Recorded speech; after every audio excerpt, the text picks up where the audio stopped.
Google announces 7 Android features like new widgets and shortcuts. Google has updated Android to include a suite of new features for smartwatches, smartphones, and tablets. For tablets and phones, it starts with a nifty tool called Reading Practice, which helps new readers improve vocabulary and comprehension skills by offering real-time feedback with word pronunciations. So far, thousands of children's ebooks can access this feature.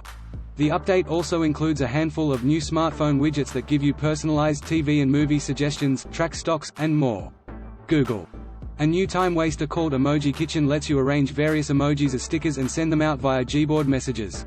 Finally, Android phones can now access a dark web report that runs scans for your Gmail address, checking if it's popped up in any nefarious locations. On the watch front, Spotify for Wear OS is getting a personalized DJ feature for listening to music and podcasts. There are also new features to skip lines in certain scenarios, so long as you wear an Android smartwatch and have access to Google Wallet. Finally, smartwatch owners can now add a dedicated tile for fast access to a note or to-do list, so you can quickly access necessary information. These features are all rolling out now as part of a general operating system update. Google also says they are working on new Android tools that will be revealed in the near future.